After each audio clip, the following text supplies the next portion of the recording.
l'idéalise, en tout cas quand on travaille, on a la chance de travailler sur ces métiers tout beaux, tout neufs. Voilà, je vais essayer de pas trop bouger pour le cadre là-bas, c'est ça ? Il faut plutôt que je reste ici, j'ai compris. Très bien, très très bien. En préambule, je vais reprendre, et j'aime bien en général prendre des citations, soit de personnes qui sont vraiment dans le vif du sujet, qui travaillent sur le métier que je peux évoquer, ou tout simplement des responsables de communication plus traditionnels. Et donc vous avez cette citation de Christophe Lemoine, qui est responsable de communication chez Michel Augustin, qui est une marque ô combien communautaire, qui en tout cas a su activer et jouer la carte des communautés très tôt. Un jour, j'ai reçu un message d'un fan Facebook qui me disait qu'il faudrait quand même qu'un jour il goûte nos produits. Donc, il y en a qui sont fans de la marque et de ce qu'elle véhicule avant d'être fans des produits vendus. Et je pense que tout le propos, il est là. Vous avez beaucoup entendu parler ces dernières heures de brand content, de territoire de marque, territoire éditorial, la façon dont les marques pouvaient donc devenir bien sûr des médias. La révélation en fait de ce qui se profile et ce qui se trame depuis quelques mois et ce qui va s'accélérer, c'est qu'une marque véhicule avant tout des valeurs au travers des médias sociaux et doit bien sûr jouer la carte des contenus, doit avant tout raconter des histoires, c'est vrai que le storytelling est toujours d'actualité, et doit surtout proposer des expériences qui sont intéressantes avant d'être intéressé. Oui, quelqu'un peut recommander un produit sans pour autant, pour l'instant, l'avoir acheté. Ce qui importe, c'est qu'il le recommande. On passe d'une relation client à une relation communautaire. Et ça, si, c'est très important. Où auparavant, donc le rapport était très directement marchand, encore une fois, une communication un peu push, unilatérale, avec des attributs qu'on placarde très très facilement. On en vient très rapidement à une relation, on s'intéresse à un groupe, à une communauté, et le contenu, le message finalement qu'on adresse à cette communauté doit non seulement être un message, bien sûr, à vocation, un minima commercial, mais doit très rapidement résonner au sein de cette communauté. Pour une raison simple, c'est qu'on attend, au-delà d'une interaction, une recommandation.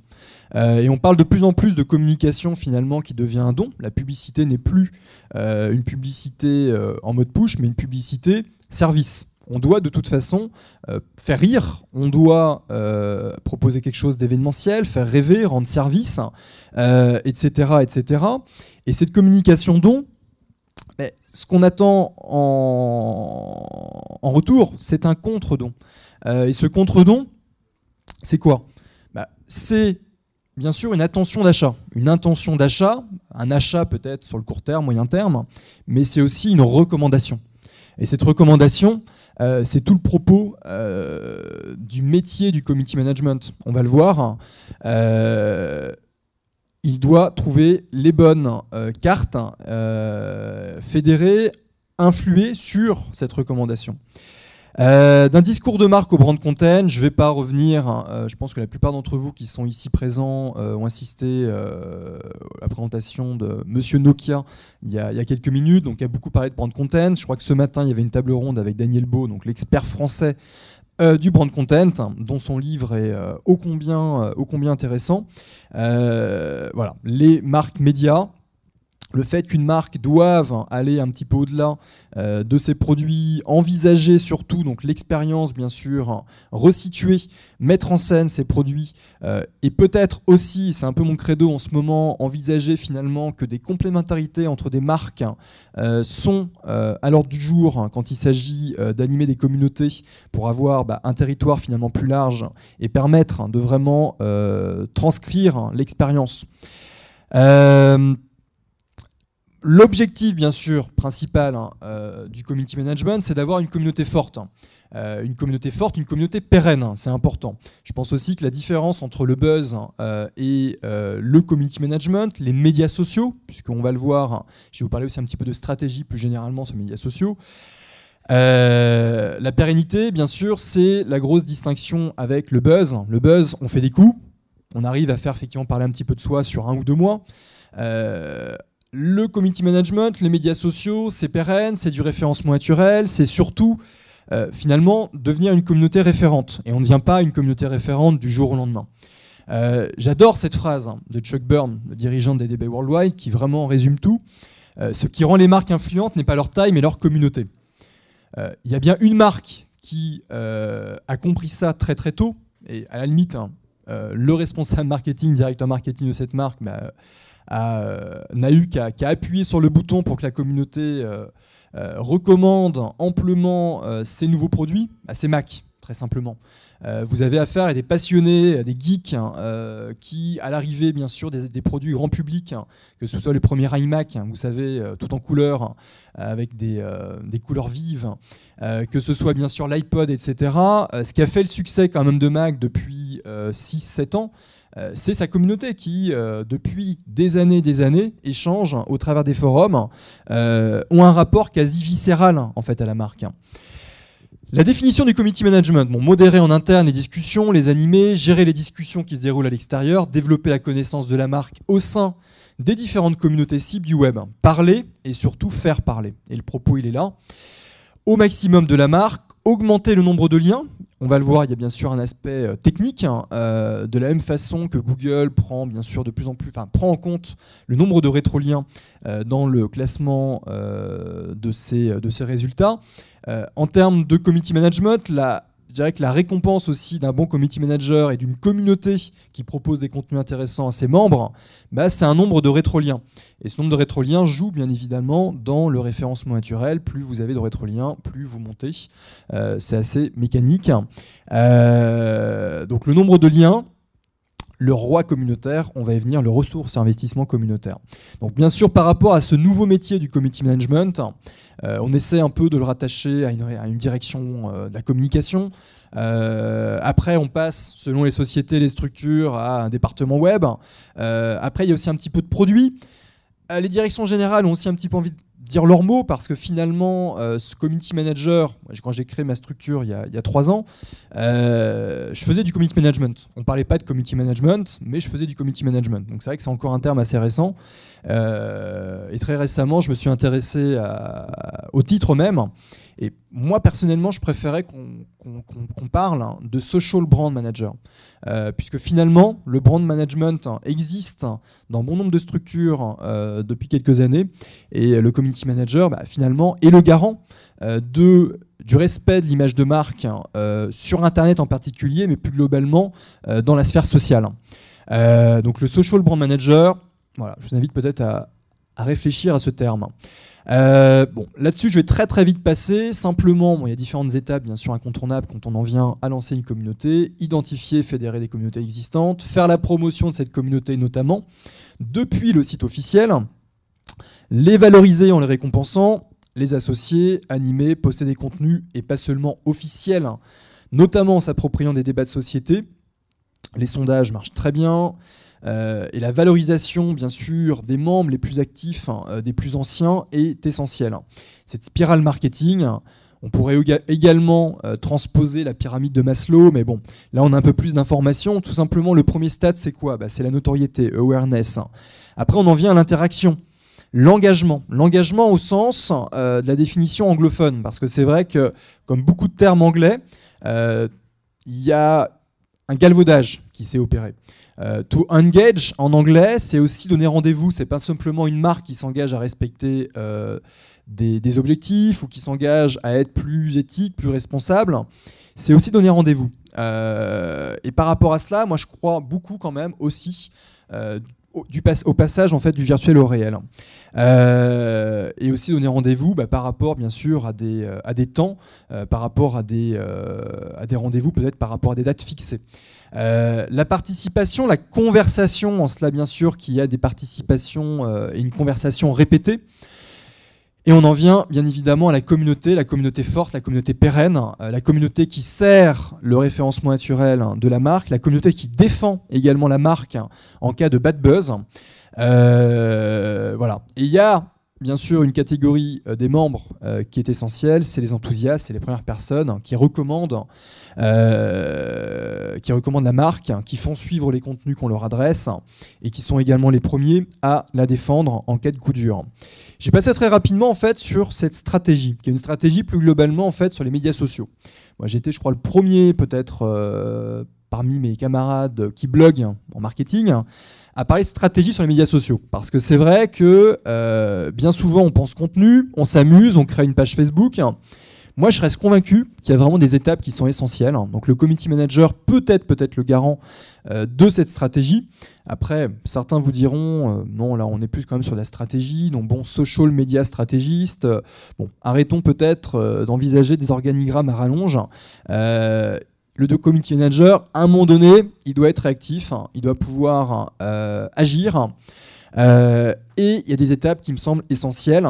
Il y a quand même l'écoute des conversations. Avant d'agir, la veille, la typologie des conversations, les sources, les endroits, bien sûr, où on parle de plus, de votre marque spécifiquement, mais plus généralement aussi des conversations thématiques ou des conversations sur un marché donné. Parce que c'est aussi ça. Des mentions à la marque, c'est bien. Maintenant, il y a tout type de forums notamment, de blogs, qui à un moment donné ne parlent pas seulement d'une marque, mais parlent d'un produit, d'une catégorie de produits, d'un univers. Et j'en reviens encore une fois aussi, bien sûr, à l'expérience et à tout ce qu'on peut rattacher à cette expérience. Donc vraiment, il y a plein d'univers à croiser et pas seulement des recherches à opérer sur la marque. Moi, je crois beaucoup à la veille, bien sûr, de marque, la veille concurrentielle, mais aussi à la veille thématique. Donc il s'agit vraiment de ça, cette étape est vraiment essentielle. Il s'agit aussi de benchmarker, tout simplement de voir les territoires éditoriaux sur lesquels finalement on peut s'installer, les territoires qu'il faut préempter. Territoire parce que besoin, bien sûr, des internautes, besoin déclaré ou latent, et puis tout simplement, il s'agit aussi d'anticiper ces besoins. S'immiscer dans ces conversations, établir une part de voix, oui, il y a un pourcentage de mentions à propos de votre marque, de votre société, dans un marché, dans des conversations données. Avant d'intervenir, c'est quand même opportun, bien sûr, de commencer à discuter sans parler très directement de la marque, puisque le community manager, avant de vendre sa marque, il doit s'imposer comme un spécialiste, bien sûr, au sein de ces différentes communautés. Les objectifs, assez essentiels. Beaucoup de community managers, notamment aux États-Unis, crise oblige bien sûr, mais pas seulement, ont été limogés ces derniers mois. Pour une raison très simple, c'est qu'ils n'ont pas su à un moment donné rendre des comptes. Rendre des comptes, ça passe par la mise en place d'indicateurs. Les indicateurs, on les met en place au vu d'objectifs qui ont été fixés. On peut fixer des objectifs à un community manager. Donc la réputation numérique, bien sûr, question de référencement naturel, plein de questions techniques relatives à ça. La notoriété, bien évidemment. La part de voix, j'en parlais, et un des objectifs consiste à qu'il y ait plus de mentions, bien sûr, de la marque, de votre marque ou de votre entreprise dans des conversations pertinentes. Augmenter ses ventes, programmes de fidélisation notamment possibles qui peuvent être dédiés aux influenceurs, aux communautés cibles. Le social shopping, intéresser quelqu'un qui est déjà client chez vous, quelqu'un qui est client, qui est satisfait, va recommander peut-être le produit à 6-10 personnes. Si vous le commissionnez ou si vous lui offrez des bons d'achat, bien évidemment, par rapport au nombre de personnes qu'il peut faire venir chez vous, c'est évident qu'il va peut-être pas non plus se démener, mais en tout cas, ne serait-ce sur son profil Facebook, appuyer un peu plus vos communications. Et là-dessus, le social shopping, le social commerce est en train d'exploser. Et pour moi, ça touche également au community management, à ce qui se passe actuellement sur les médias sociaux. S'il y a bien un objectif qui est minoré, c'est la réduction des coûts de recherche et développement. Il y a beaucoup d'études, donc on avait effectivement Ipsos Media juste avant, qui sont faites par des industriels, par des marques tous les ans. C'est des budgets quand même qui peuvent être considérables. À un moment donné, poser des questions à la communauté, c'est l'impliquer. Donc c'est aussi du community management pour moi, c'est valoriser les membres de la communauté. Et puis ça peut effectivement permettre quand même de réduire quelques coûts quand il s'agit de savoir si un produit est bon pour un marché ou pas, quand il s'agit éventuellement de définir les coloris à venir d'une nouvelle gamme de produits, etc. etc. On n'a peut-être pas nécessairement envie d'avoir une norme ISO 9001 de statistiques. Moi, j'ai travaillé chez Médiamétrie, donc je vois très bien comment ça se passe. À un moment donné, on veut un retour rapide sur une question qu'on se pose. Voilà, il y a un développement qui est en cours. Et de nouveau, c'est aussi un super levier pour impliquer la communauté. Le taux de churn, le taux de désabonnement, c'est un truc très simple. C'est que la satisfaction client ne suffit plus pour fidéliser. La relation est essentielle. Réduire les frais de gestion de la clientèle, les cas d'elle notamment sur Twitter où la communauté des community managers permettent sur une base collaborative de répondre à l'ensemble des questions posées et d'économiser en frais de service après-vente. Et à la différence d'un forum aussi, on pourra parler longtemps de l'avantage de Twitter, en tout cas dans ces problématiques-là. À la différence des forums, on peut très facilement, quand on fait des recherches sur Dell, sur des mots-clés, retrouver finalement les solutions qui ont été apportées soit par d'autres clients ayant été confrontés à ces problèmes, soit par des community managers directement. Je vais accélérer un petit peu sur la stratégie. 3 minutes. 3 minutes, d'accord, effectivement. Identifier les blogueurs et les communautés cibles, là-dessus je passe. Développer une stratégie pour le contenu. Le contenu, il n'arrive que là. Le contenu, il n'arrive que là parce qu'on a déterminé un territoire éditorial, parce qu'effectivement, on s'est dit, là, il y a des opportunités par rapport à ce que font nos petits camarades, les marques concurrentes, etc. Les outils communautaires, bien sûr, si vous n'avez pas de vidéo à produire, avoir une chaîne YouTube, c'est pas hyper pertinent. Vous pouvez toujours agréger des vidéos d'autres, mais bon, c'est quand même pas idéal. Après, pour plein de raisons, moi, je ne recommande pas de systématiser Twitter. Il y a certains secteurs où, sincèrement, il n'y a pas grand-chose à y faire pour l'instant. Créer et diffuser votre contenu. Là-dessus, je passe rapidement. S'engager, fluidifier les conversations. Et bien sûr, mesurer les résultats. Et à partir du moment où vous avez franchi ces différentes étapes, que les objectifs, les indicateurs ont été mis en place, il y a vraiment moyen de dire, voilà, c'est mieux après qu'avant. J'ai réussi à générer tant de nouvelles mentions à la marque, j'ai augmenté la part de voix, etc. etc. Retour sur investissement, retour sur attention aussi, pour encore coller peut-être à cette thématique du brand content, puisque je pense que le sujet, le fil rouge un peu de cette édition de Paris 2.0 tourne quand même beaucoup autour du brand content. Donc l'attention peut-être plus que finalement l'investissement par rapport en tout cas aux indicateurs d'efficacité de campagne média tels qu'on pouvait les connaître ces dernières années. Bon, là-dessus, je vais passer très rapidement, simplement pour dire qu'il y a des process à mettre en place quand on est community manager. Là, il s'agit, en l'occurrence, d'un process Edelman sur tout simplement le type de conversation auquel on peut être confronté. Et si c'est des compliments, bien sûr, le travail d'analyse est un petit peu plus dur. On catégorise, on essaie un petit peu de faire remonter ce feedback.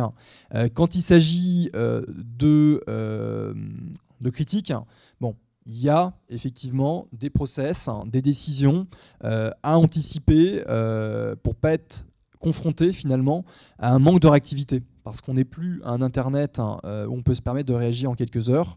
Personnellement, j'étais confronté au bad buzz de Guerlain il y a quelques semaines. Voilà. Et j'aurais bien aimé qu'on puisse réagir sur Twitter dans le week-end. On n'a pas pu, malheureusement. Et c'est là, effectivement, où ça a dérapé. Typologie de community manager. Historiquement, déjà, les premiers community managers, finalement, c'est les modérateurs de forums. C'était des facilitateurs, des modérateurs, ils mettent en place des chartes. Et le mot charte aussi est très important puisque de plus en plus, il y a des chartes dédiées en fait, aux salariés pour les médias sociaux par rapport aux mentions qu'ils en font sur un réseau public comme Facebook. Certaines sociétés commencent désormais maintenant à interdire le fait que leurs salariés puissent mentionner le fait qu'ils travaillent pour telle et telle entreprise parce que ces entreprises n'ont pas envie d'être associées à des photos, à des humeurs qui pourraient finalement être un peu négatives. Et comme le référencement naturel, l'indexation par Google, ce qui est privé, ce qui est public n'est pas toujours très évident, moi j'ai eu écho effectivement de certains nouveaux contrats de travail où dans la partie article, comportement, éthique, etc., il y a un petit paragraphe sur les réseaux sociaux. Voilà. Petit aparté, facilitateur, modérateur, effectivement, c'est un peu la première catégorie. Le geek, oui. Il y a quand même beaucoup de community managers qui sont recrutés actuellement parce qu'ils ont avant tout une facilité dans l'usage des médias sociaux, des flux RSS beaucoup pour la partie veille, dans Twitter, la compréhension de Twitter, etc. etc. Maintenant, ces geeks, ils ne sont pas toujours des conversationnels.